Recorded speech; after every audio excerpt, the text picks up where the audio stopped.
Hi there, my name is John Skippy Limcool and welcome to a new Plugin Guru video. This is a video that's going to be kind of fun to do. I'm going to show you two demo songs that I wrote for the Toxic Omnisphere library created by Seth Norman, which we did a video together before this video showing the patches. Went through all of them. Really good time. This is just showing you the demo and giving you some tips on how to get Omnisphere to really work well in a multi-timbral environment, because it doesn't come by default set up so that you can change the volume of each of the 8 tracks in a single Omnisphere. So I'll show you how to do that. Oh, real quickly, this is by my website. You'll see the picture of the website. Go to pluginguru.com. You can buy this library for $30. You've got a whole bunch of other libraries there you can choose from. It's a fun site. It keeps getting bigger and bigger with more and more sounds available. So kind of cool. But let's just play it first. Now I've got the CPU saving turned off because if I turn on all my mastering effects, and by the way, if you're in Logic and you don't have those set up, you control click in some weird arbitrary place in here, you'll get a not that one, but you'll get, where is it? No, there. If you click in the right place with control click, you can say customize control bar and display. And here's all of these cool parameters that you can turn on for the top bar. One of them is low latency mode. And then you have to go down once you set that up and you make sure that you're not seeing it in its default. It doesn't show you the cycle margin, start and stop and stuff. So click here and go down to custom. And now you see all that. You see your MIDI input. You see your CPU usage for, basically it's just for one of the processors. And right here is low latency mode. And what that does is it takes effects that require a large amount of latency compensation and it bypasses them so that they're off right now. So even though it shows that they're on, they're off. In fact, the drums really are suffering because they're used to having, I'll give you one example. If we solo, we go up here. These guys, that's how they sound with the low latency mode off. Here's the, this right here is an incredible effect. The Dynamite. See that snap? When I put the low latency mode, it's gone. So the drums don't have that sound on them. In fact, I'm going to turn them up. Let's see, I am doing volume, so I'll just bring it up a little bit more than it normally is here. So the mix isn't the same as you're going to hear it when you hear it in the on the recording, if you go to the demo area, you play it from SoundCloud or something like that. Okay, I'll shut up. I'll play it. Here you go. So here's the track.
Okay, so that gives you an idea of the track.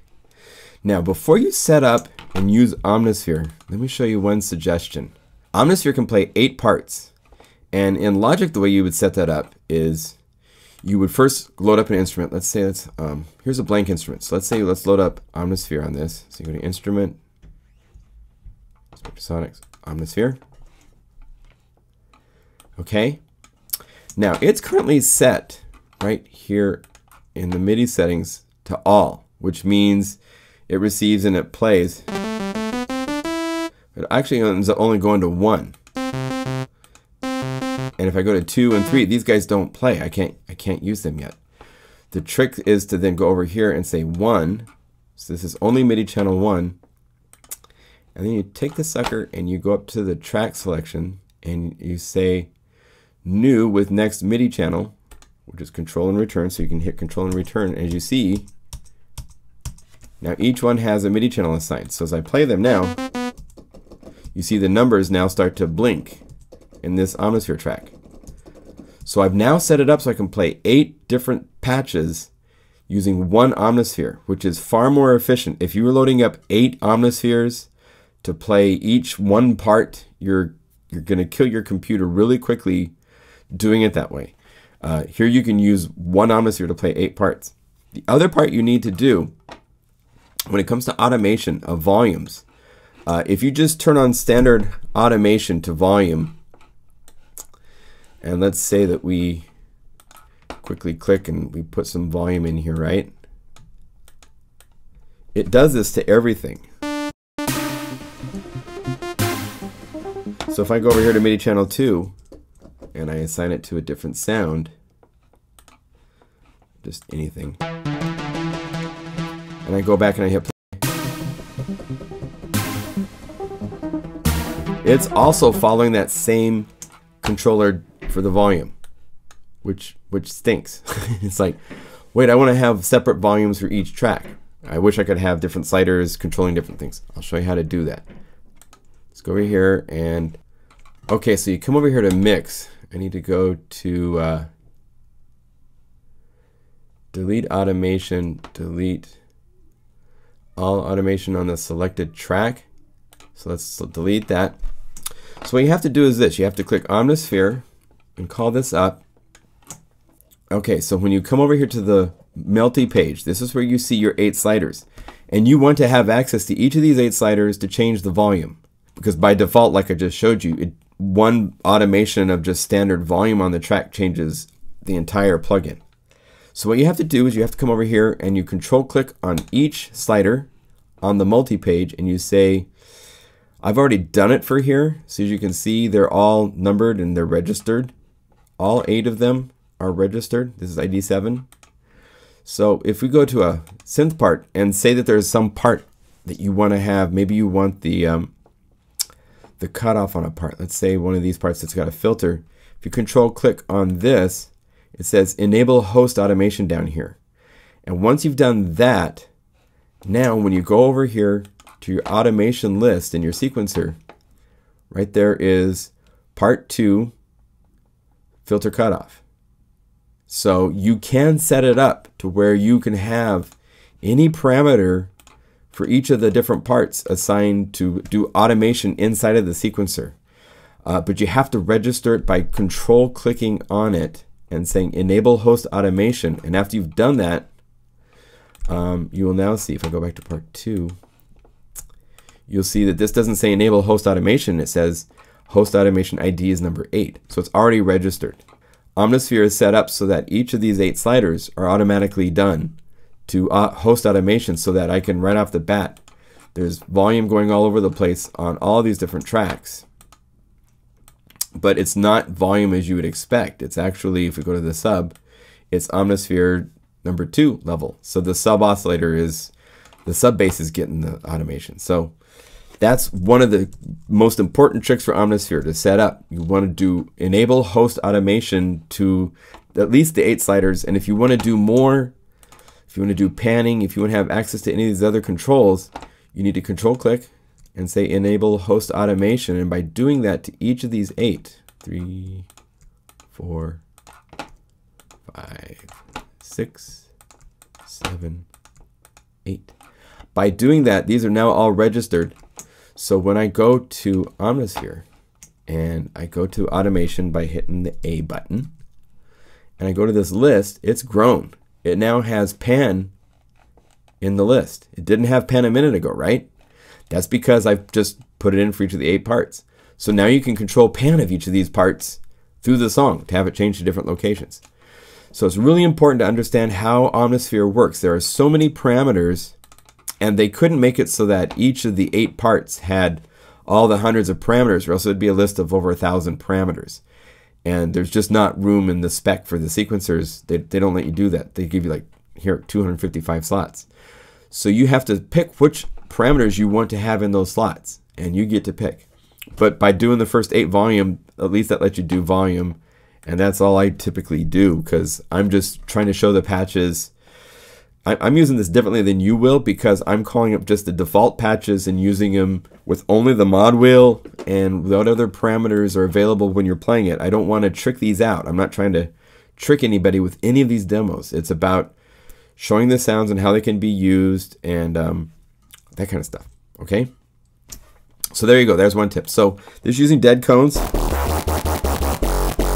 and a sub. And we don't hear the sub right now very well because it gets louder as the song goes on, right? So,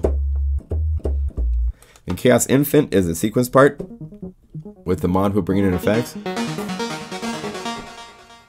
Okay, here's this modulation channel. So I do modulation on a separate track, so I can go back, and if you hit P, which is the piano roll, here's another. For those of you that use Logic, you're getting some bonus tricks in here. You can go over to your controller and say modulation wheel, and now you can see modulation data. And not only that, but here's a cool trick. If I wanted, I could take this down to here, and if you hold Control and Shift, you can now click the curvature of that one parameter and smoothly decide exactly how you want it to sweep. I didn't do that. It didn't need that, so I'm going to undo that. I liked it rising and lowering and stuff, whatever, but you can do that if you want. So that's another cool trick to show you modulation.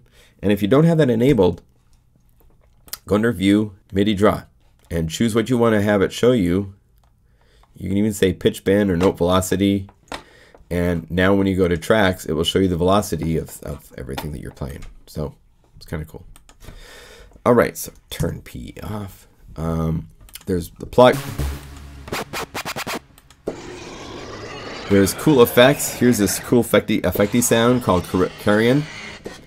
And it's kind of fun. Right here, at the very last part of this track, I gotta zoom in even tighter, because right here it goes to 5 beats per minute.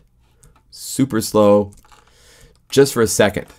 And I do that because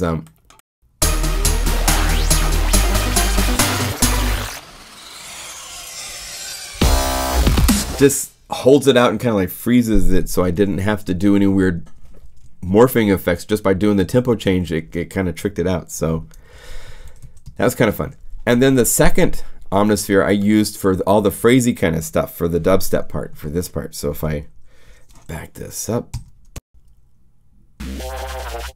that's one part, and here's another part.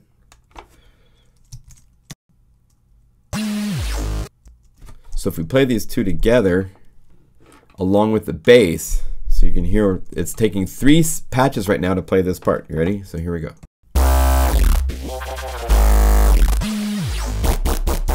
So you build it in pieces. Now Seth talked about another way where you make a bass line and you just bounce it down with a whole bunch of different patches playing the bass line, and then pick and choose little pieces. That's another way to do it. I did it a different way. I played the bass in, and then I did my phrase so that I had holes, and then I was going to go back and fill the holes. So here's another place where I filled this with a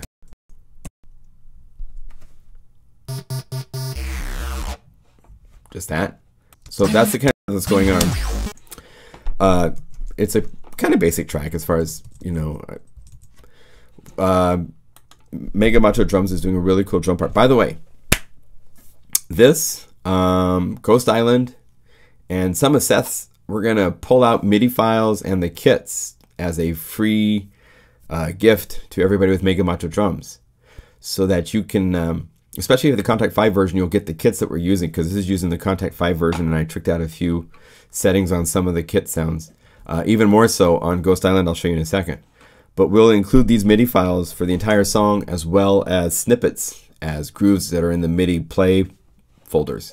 Make sure you're a subscriber of the mailing list on my website, and you'll get those for free. So the drums were just and again, they sound better when you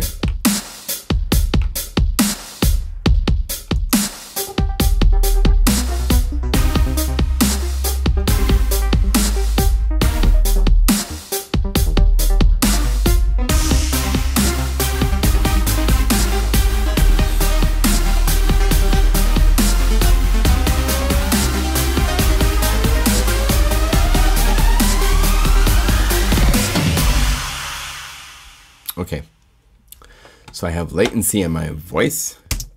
Stop that, and it's off. All right, I'm gonna pause and I'm gonna load up Ghost Island and give you a demo of that sequence that I wrote too, to maybe show you a few other cool tricks along the way. All right, see you in a minute.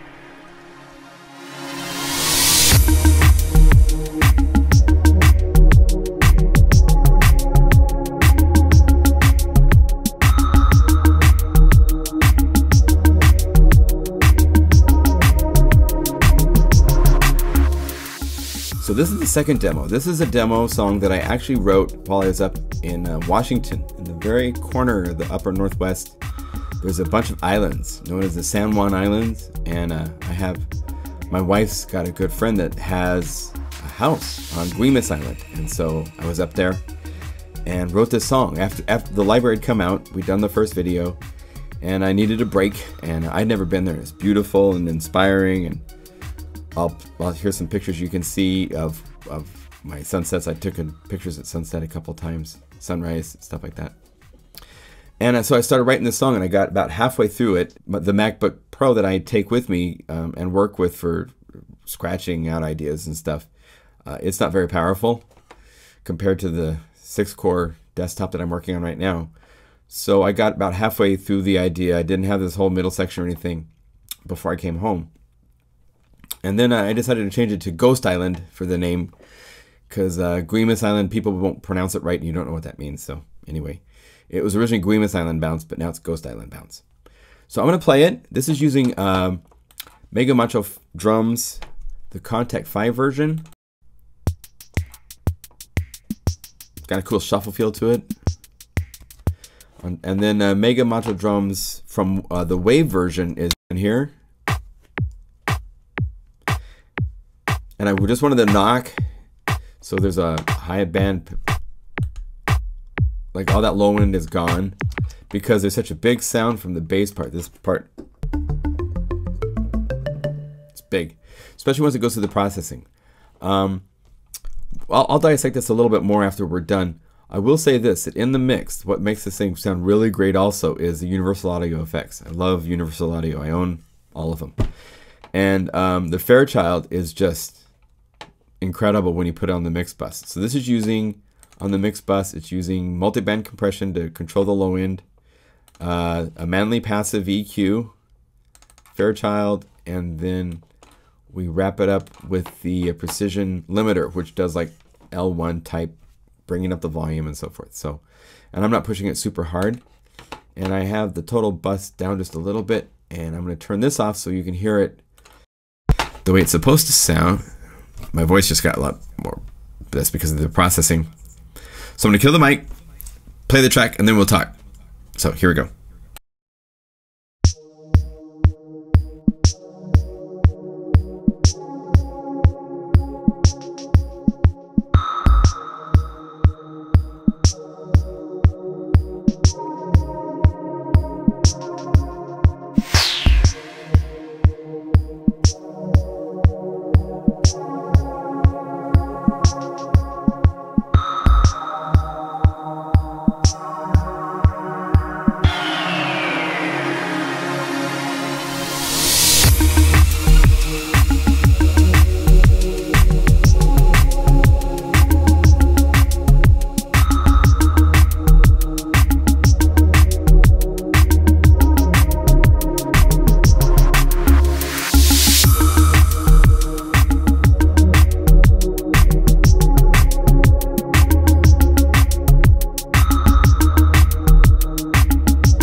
There you go.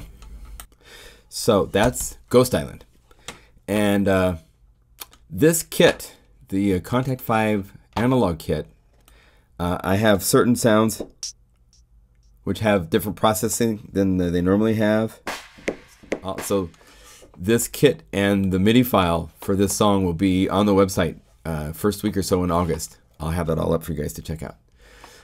So there's, see here, there's 2 Omnispheres being used, the pad and the mod wheel. And they came out nice. There's actually, is it malaria? Yeah, so here's malaria. And then I reversed it.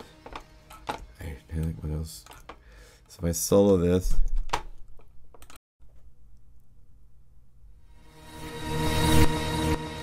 Then it has echo on it, so it fades out. So that's in the lead-ins to some of the breakdowns.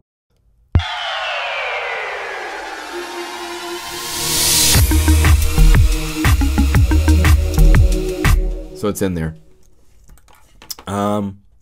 Yeah. So there's the list of the patches that were used. 2 Omnispheres, different parts. Modulation wheel used on a lot of the parts. Pitch bin used on a lot of the parts. I'm not going to break it down that beyond this. I just want to show you what was used to make the demo. Here's the patches, and make sure you set Omnisphere up the way I showed you in the first song so that you have each of the levels available to be automated. That's probably the most important thing that's not set up, that you need to set up yourself with whatever your host sequencer is and however you do automation with your sequencer. Automation is important, so learn how to do it. All right, so hope this helps, and thank you for watching.